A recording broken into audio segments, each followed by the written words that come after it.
Thank you so much, Emily.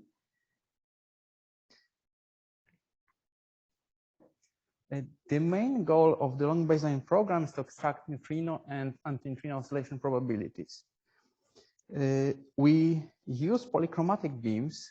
As a consequence, we need to reconstruct neutrino energy. We do this in Monte Carlo generators using all our knowledge of neutrino interactions. For example, to correct for the energy carried away by neutrons. We also use Monte Carlo generators to account for the difference between the near and far detector fluxes. Those corrections are by no means small. In the case of the average difference between the average energies between the far and near side in Dion, this is 300 MeV, clearly something large. In the case of neutrons, they may carry 10–20% of neutrino energy. Because those effects are large, the accuracy of our simulations unavoidably translates into the accuracy of the extracted oscillation parameters. We are no longer looking for order 1 effects. So without reliable cross-sections, we cannot really succeed. As a concrete example, Nova in 2016 announced that they are observing non-maximal mixing for the atmospheric oscillations.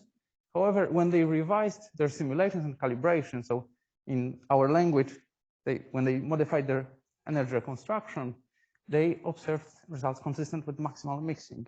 So you can see we are already at the phase where we are sensitive to subtleties of energy reconstruction. And when we increase statistics, and Dion will immensely increase our statistics, we will be only much more sensitive to those effects.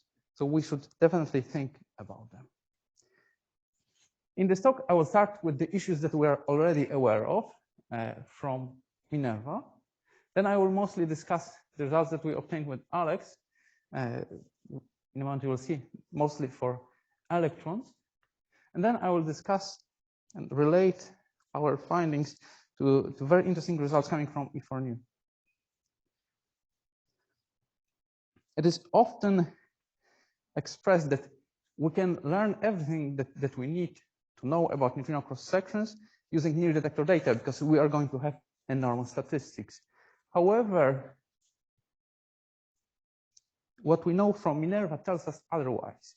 Minerva has around 1 million of events, and recently they performed fits in their 4 different channels of final production, their own data. I want to emphasize this point. And they couldn't reconcile those 4 different channels. They found it's difficult to pinpoint the origin of the discrepancy.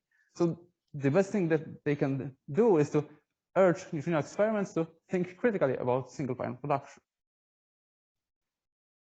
It's not a single example. Minerva is a dedicated experiment to measurements of neutrino cross-section. So in many papers, they make very strong statements. So for example, here, they say that from quasi-elastic to deep inelastic regime, they do not have data, they do not have model at their disposal that would describe the data that they have. Again, here, they say that they need to suppress pion production for resonances in the low Q² region, because that's the way to reproduce better their data. They say very strongly, improvements will need to be made to neutrino interaction models if precision neutrino oscillation experiments hope to better constrain the systematics. These are very strong statements already at the current level of precision. To shed some light on why it is so difficult to understand the origins of those problems, I would start with something very simple, very easy to understand. For a moment, let's pretend that we have at our disposal monoenergetic beams of neutrinos. I selected this example for the average Dion energy for the old flux. So if we had such a beam, if we could collect our spectrum of pions at 15 degrees, this is roughly what we would expect. So if we observed a spectrum that would differ from our predictions, even if we had several different issues, we would still be able to fix problems with our generator, because we can see regions dominated by single interaction mechanism. So we could start from, let's say, deep inelastic, solve our problems, then proceed to resonances, solve them, and so on. So this is a great feature of this plot, and it involves very little knowledge of Monte Carlo, because these are inclusive cross sections. This is how this picture changes when you go to the actual flux. So you can see it's completely different. All differences between different channels of interactions are completely washed out. So in this very complicated situation, we cannot really tell if something is wrong, which channel is wrong, because they are all extremely similar, because the beams that we deal with are very broad. Luckily for us, John is going to collect data at a kinematics in which interactions with argon nucleus involve predominantly interactions on individual protons and neutrons. In this regime, to calculate nuclear cross-section, we need to know the elementary cross-sections for every interaction for protons and neutrons. We need to know details of the nuclear structure, distributions of momenta and energies of protons and neutrons. We need to know about finite interactions at hadronization. The great thing is that electrons and neutrinos probe nucleus in a very similar fashion. And most of the differences between their cross-sections, their nuclear cross-sections, comes from the differences between the elementary cross-sections. As a consequence, we can learn about details of the nuclear structure using electron scattering experiments, performing experiments on argon and roughly speaking, its mirror nucleus titanium. Those experiments are underway. We can learn about hadronization using hydrogen and deuterium targets, because for electrons, these are not problems. These are everyday experiments. We can learn about finite state interactions by comparing those light target data with data for argon and titanium. And we can also determine the vector contributions to our cross sections using also data for electrons, for protons and neutrons. Electron scattering data allow us to validate Monte Carlo simulations, reduce our systematic uncertainties, and also, perhaps even more importantly, determine them in a rigorous fashion, not from comparisons between generators which may be correlated. As a concrete example of such analysis, I would like to show you examples of the results that we obtained with Alex. John will collect data in a regime in which different mechanisms contribute. So before we start exploring different problems, we need to understand which of the channels is the most problematic, not to spend on something that improves on a tiny bit, not to spend time on something that improves on a tiny bit. And if there are discrepancies, we need to understand if there's some pattern of them. And if there is a pattern, what possible improvements can we propose to the collaboration? For the purpose of this experiment, for the purpose of this exercise, we selected Genie version 2 because this was back then the generator used by all experiments. Right now, it's still very commonly used. The great thing about Genie is that its mission statement very clearly says that it shall provide consistent treatment of electron and neutrino interactions. Before we presented our results, there was a widespread opinion that the most of problems that we expect are related to the quasi-elastic channel, and pion production should be fine, especially deep inelastic scattering. Just to support what I'm saying, because this is hand waving, if you count the number of publications coming from Minerva, which collected data at similar kinematics to that of Dune, you have twice as many papers for the quasi-elastic channel as for deep elastic and inclusive combined. So I will start presentation of our results from the most important probably plot for argon. So this is the double differential cross-section as a function of the energy transfer collected for 2.2 GeV electrons at 15.5 degrees scattering angle.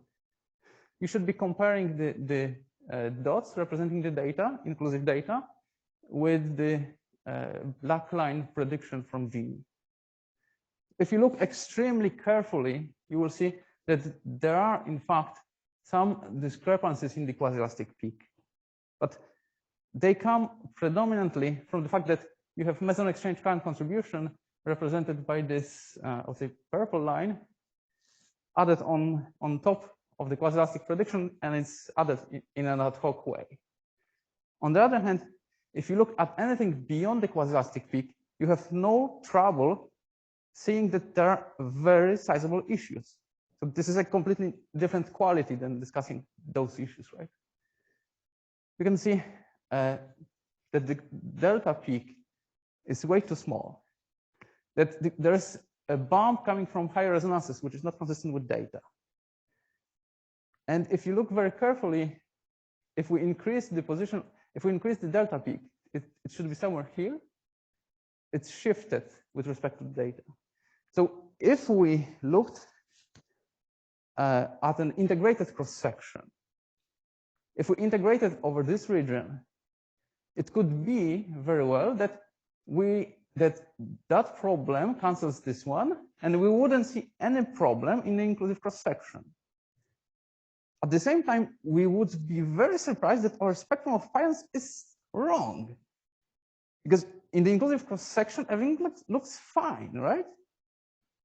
Because we don't look, so because we wouldn't be looking at exclusive enough final states. This is a great power of monoenergetic beams. You can see with very little information, just the spectra of electrons in the final state, you can tell really a lot.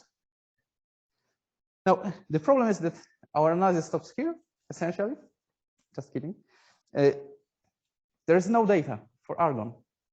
So we had to resort to a different trick. The same experiment performed analysis using different targets. And from this, from those plots divided by the number of nucleons, you can see that for the purpose of this analysis, there's no difference between argon and carbon. So you can see here that all the problems that we had in the pion production region are also there for carbon. So this is again the same plot. I restricted here the range to the one covered by data.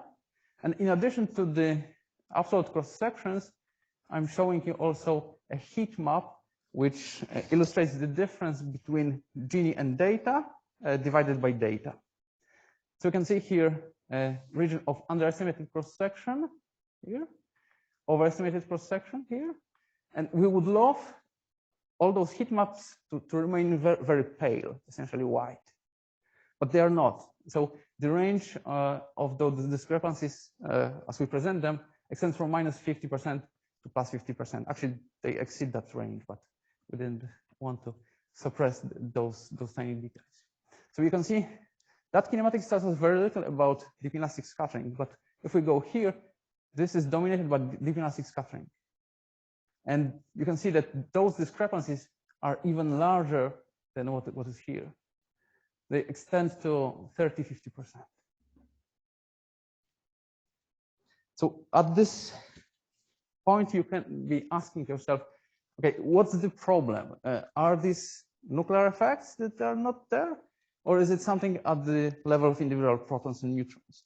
To answer this question, we went through different targets. Here, I would like to show you deuterium at those two similar kinematics to the previous ones.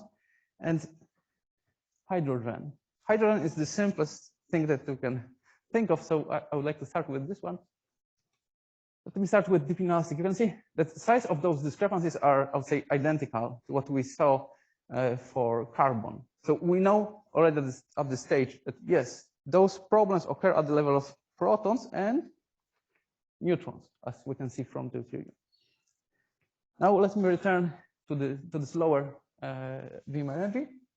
You can see here a very sizable contribution of high resonances, and it's in the same region as here, which tells us that that's worth our attention.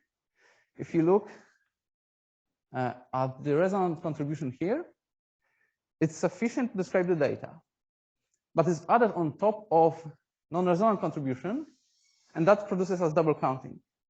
And this is actually something that is almost by design, because the model of Bodek and Yang, which describes deep inelastic scattering, was meant, and it's very explicitly set in every paper on this topic, that it should be used above the delta to describe everything in an average way. So we are double counting by construction. For delta, we can see that the contribution of the cross section here is just too small. So it makes sense that this cross section is also too small. But it's even trickier than that. If we look at neutrons, deuterons, there's a neutron contribution, that discrepancy is smaller, which tells us that actually we have two problems: underestimated contribution of protons and overestimated contribution of neutrons. Those two problems at some kinematics cancel. So now I would like to answer next questions. Are those issues general and relevant for Dune? To answer the question if it's relevant, I presented here, so let me start from the general. To show you, I will show you global comparisons presented in the plane of momentum transfer and energy transfer. These are the heat maps that you have seen before. So every line corresponds to a single data set. Those data sets were collected over 6-7 decades. And if you look at the color pattern, they are very consistent, which tells us that those effects are real. Whatever they are, they're real. Now, if they're relevant, to answer that part, I put here the region in which we expect to collect 95% of Dune events. This is this broader region, and 68% of Dune events. You can see here also lines. The solid line corresponds to the quasi-elastic peak. You can see that there's plenty of data for carbon that are collected for the quasi-elastic peak, because carbon is studied very extensively for the purpose of nuclear physics. We can also see that there are some data in the delta region. This is this long dashed line, and essentially data stop where we have the onset of DIS. So there's very little data there.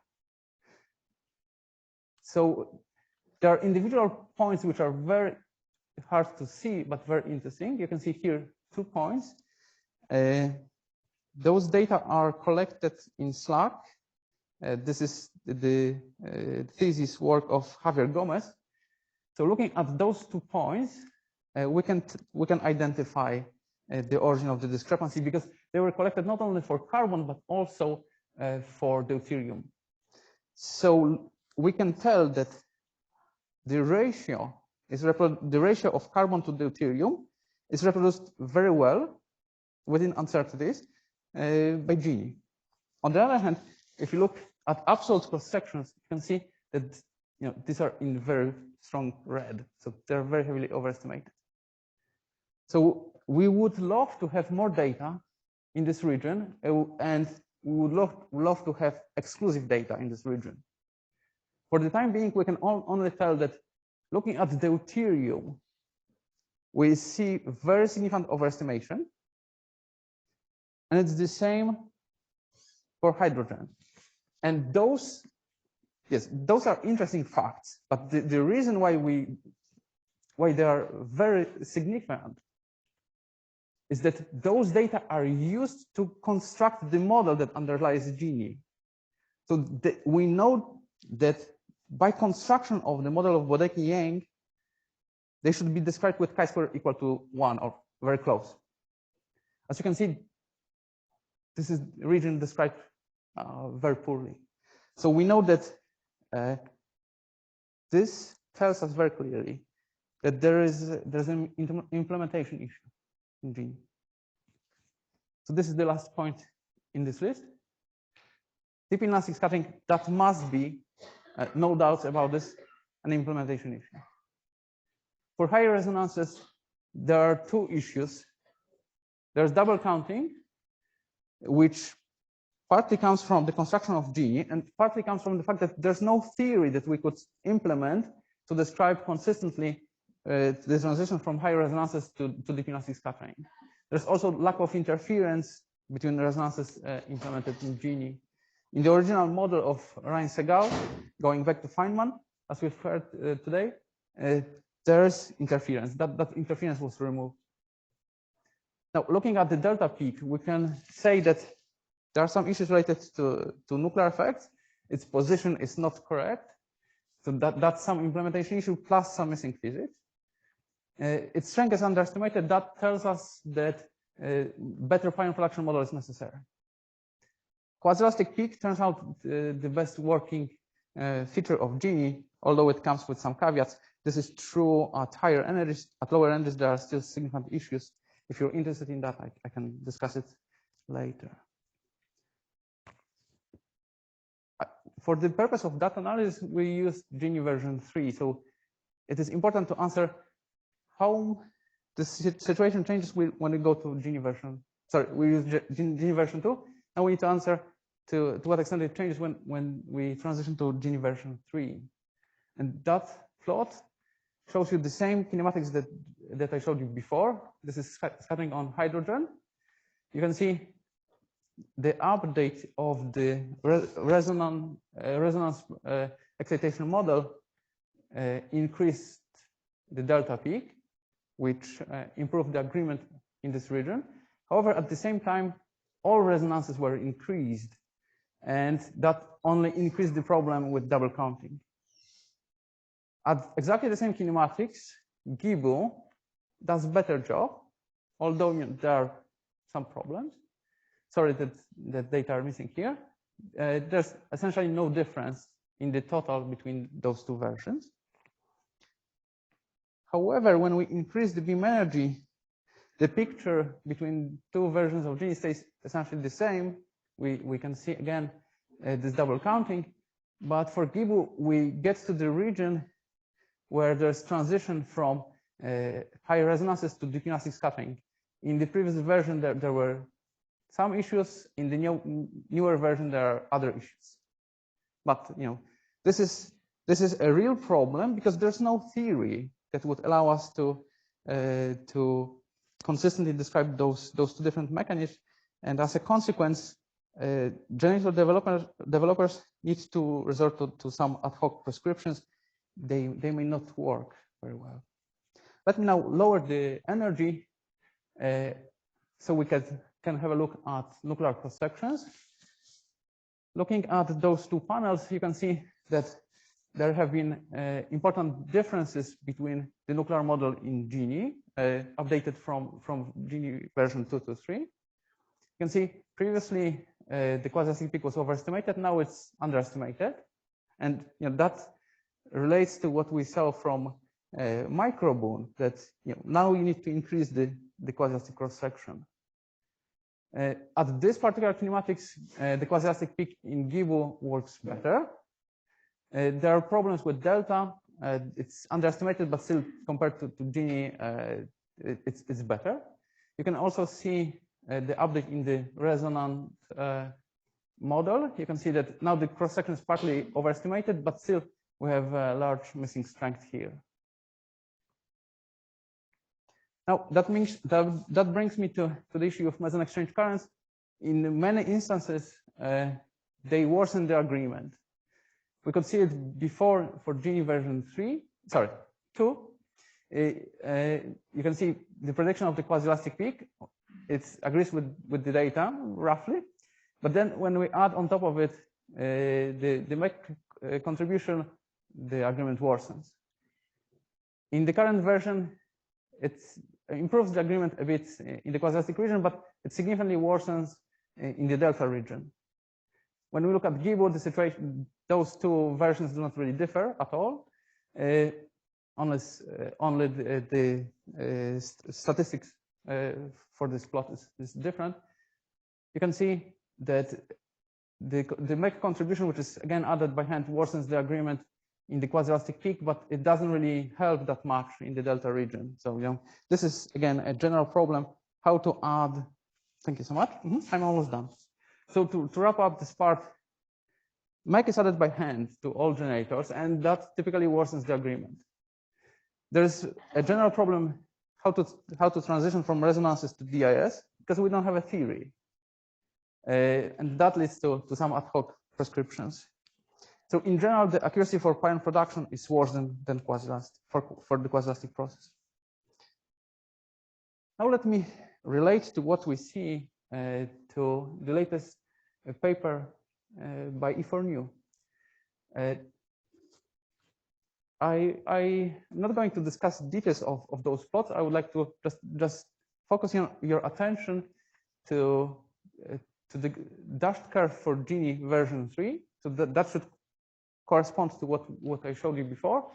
Those data are exclusive, or strictly speaking, semi-exclusive data. So there's one fast proton and nothing else observed in the detector. Their detector is class, so it's unfortunately it has some gaps, so it's not a perfect coverage. In neutrino detectors, we expect it to be better. So when we look at the dashed line and compare it to the data, you can see here that at the energy where there's not much DIS, there's a very good agreement between Gini and data. When we increase the energy, it turns out that that data are described quite well by the resonant contribution alone. However, as you saw in our analysis, that contribution is added on top of DIS, and that leads to double counting, which is visible also here. So those data and that analysis is completely independent from ours. Those data were published later, and we didn't even touch that version of Gini. So you can see again confirmation, completely independent confirmation of our findings. Now, hadron multiplicities, that is something that we should be concerned about in the context of calorimetric energy reconstruction. They provide this very interesting plot in the supplemental material, which shows to what extent Gini version 3 agrees with what they observe. You can see multiplicities of protons in black and for pions in blue. Let me add numbers. So those numbers are not completely reliable. I scanned them on my own, so they're approximate. To the best of my abilities, they represent what is going on there. But you should keep in mind that they are scanned. So if we look at this, now for deep inelastic scattering, I told you that we observe very significant overestimation of data because there's some problem with the implementation. And here we can quite safely say that 3 pion events, this is deep inelastic scattering. You can see here that the data, or this point, is overestimated by 300, 400%. So we clearly do not simulate pion multiplicity very well. And now if we look at, let's say, single pion events, we saw before that now that the contribution of delta is increased, we only have overestimation of the cross section due to double counting. And we can see here 30% overestimation, which makes sense. I mean, it's not a proof by any means, but makes sense. And if we look at 2 proton events, some part of them, perhaps most of them, will come from meson exchange currents, right? And you can see that those events are overestimated by 70 to 100%. So this is a hand-waving part of my talk, but still, as you can see, what is presented here is first worrisome, because it tells us that we do not understand very bulk properties, just multiplicities, forget about the spectra. And that will affect our energy reconstruction. And those problems seem to be, at least qualitatively, consistent with what we observe in our analysis. So to summarize, it is really fundamental that in the era of precision, we treat consistently electrons and neutrinos, because that gives us a really powerful tool. Electron scattering data should be extensively used to validate our Monte Carlo codes, to increase their precision and assign uncertainties. We won't be able to use near detector data alone and resolve all the issues. We need more data, especially for argon and for exclusive cross sections. For theory, we need a consistent framework that would be able to describe everything, because otherwise we will always resort to some ad hoc prescriptions, and they will fail because you can only test them in so many ways. For pion production, we need to devote more attention. The neutrino community needs to devote more attention to this problem. Right now, we have plenty of papers on quasi-elastic, but pion production is left behind. And pions are going to contribute around 2/3 of Dune events. That's all that I wanted to show you today. Thank you so much. Thanks a lot for this very nice talk. Any question, comments for Artur? Yes.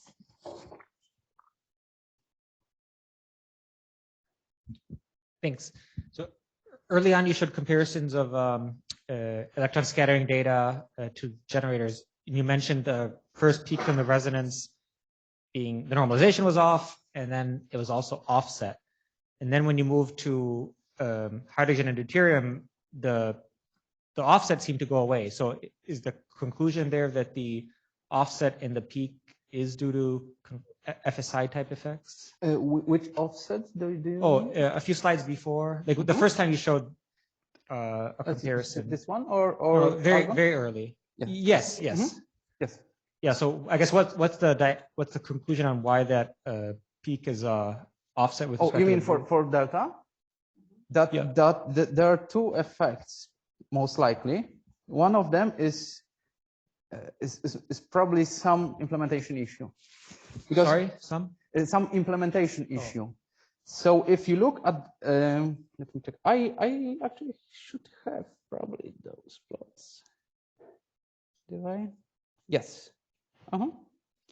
Yes. So if you look at the position of the free delta, so if you scatter on free nucleons at rest, this is where your delta is expected. You can see the same line of free quasi-elastic here. So that shift is 25 MeV or so. Delta you also expect to be shifted 25 or so, but you can see it's shifted much more, which is really surprising if you think about it. And it's the same for other kinematics. So let's say here. So this is the free delta. You can see the delta for those data should be very similar, but in Gini it's shifted way off. So if delta corresponded to if delta was shifted and it was somewhere here, I would say that yes, from now on we need to implement some additional physics to get it to the right position. But at this stage, this looks like an implementation issue because it just shifted too much. Thanks. Other question, comments? Okay, maybe I have one myself. It's can you comment on this meson exchange current? So according to what I understand, it would be even better to remove them from Gini, or? That's depending on how much time I have. Okay. Let me get to, yeah. So in this slide, I'm cheating.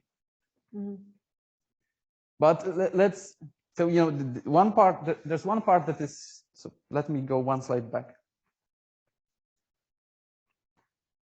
So this part is rigorous, but incomplete. So there, you can see, you know, there are some, I prepared this for some other purpose. So this is just reusing. So this kinematics is by no means special. These are my calculations.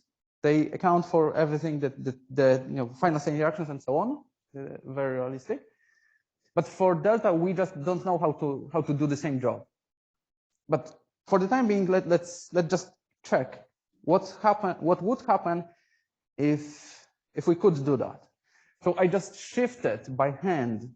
There's no physics in that, delta, to see how much of the strength is missing. And you know, there's clearly strength missing because I don't have meson exchange currents in my calculations, but this is the amount that we were talking about. And so this is very similar to the task that Emily was showing today, that, you know, if we account for, in the case of neutrino data, if we account for the axial contribution correctly, there's not that much space for additional processes. And you know, we can see it in other places. So just, you know, in the case of Gini, the amount of meson exchange currents comes probably from this paper in SLAC, which constrained the amount of MEG to be 0 ± 5% for carbon. So in Gini, this amount, so it's the fraction of MEG with respect to quasi-elastic. In Gini, it's implemented to be 5% for electromagnetic processes, so for electron scattering, which is, you know, probably comes from this paper.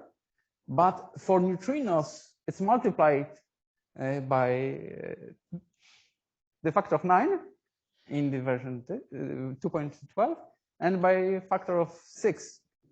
And it's done by hand. Because we needed that to explain why we have the quasi-elastic like cross-section high when we think we know that the axial mass is low. So, you know, you had to, if you fix your axial mass and you're absolutely certain that it's 1, you need to invent something to fill the gap between your predictions and the data. But you need to keep in mind that that was invented to explain what you needed. So if you go back and you don't really need axial mass 1, but it's 1.2 or so, and it's not dipole, but let's use this simple terminology. If it's 1.2, suddenly the amount that you need is tiny, and it's not surprising. So we shouldn't now jump through hoops and say that yes, there must be some strange cancellation of, because we know that the meson exchange current contribution is high, so there must be some new mechanism that cancels it because it's definitely there. So it was invented, and we just need to forget about it, just shrink it.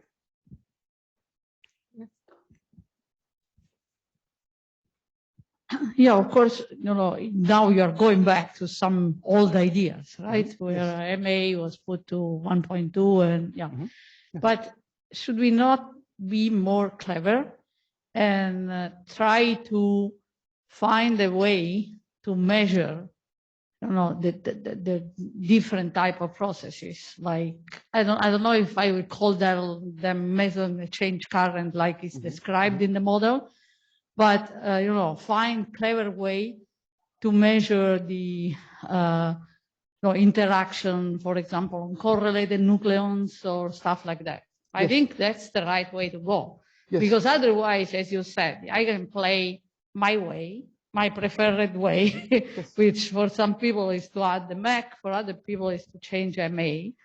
But, and in the end, you can have similar results in terms of what you predict.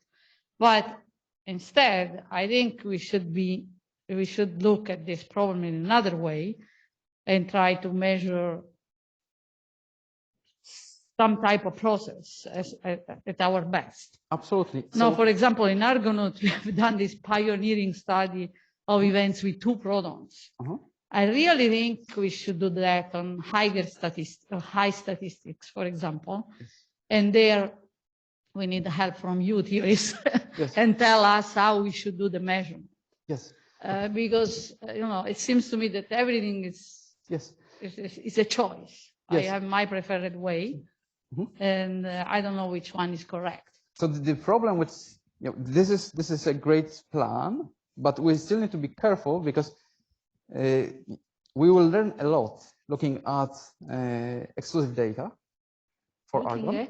The Argon data. Yeah. When we look at data containing, let's say, 2 protons, we will learn a lot. I'm sure about that. I can tell it today. I can bet any money. But to understand it, it will be very difficult because two protons or 2 nucleons may come from different issues. Yeah, sure. From initial state correlations, from final state interactions, from 2-body currents. From everything. Pion absorption will also give you the same thing. So that counts as final state interactions. But are we so sure that they give exactly the same thing? Is not there a way to, disentangle, looking at their kinematics or something? Here is where we should try to be clever enough. Yes. So disentangling using kinematics will most likely involve some model-dependent assumptions. Yeah. And possibly from the theory. Yes. Yeah. And if we have processes which give the same final states, that immediately tells us that that's quantum mechanics. We should be adding amplitudes and then square them at the end. So we are in a very difficult situation. Just hearing that the same final states. Oops. So it will be very challenging. So it's the best, the simplest, yet extremely complicated idea would be to do something related to hydrogen, because then we don't have correlations. Yeah. So to either select, through transverse momentum cuts or something, select some data that I think if we can confirm lattice findings, we would be happy. We can proceed with that. Because this is a very different task. If we say we need the axial form factor known to 1%, and we want to measure it, that's extremely challenging experimentally. But if we say we want to falsify the findings of lattice, that's a different challenge. So I think that's the simplest strategy. Do something and check if lattice guys do their job perfectly, or there's still something to be done. Other question, comments? I don't see any, so let's thank Artur once more. And I think there will be the picture now, or there is a group photo outside for the conference. And we reconvene. Which time do you want to reconvene? David, at 4? Yeah, at 4 p.m. then we reconvene for the panel.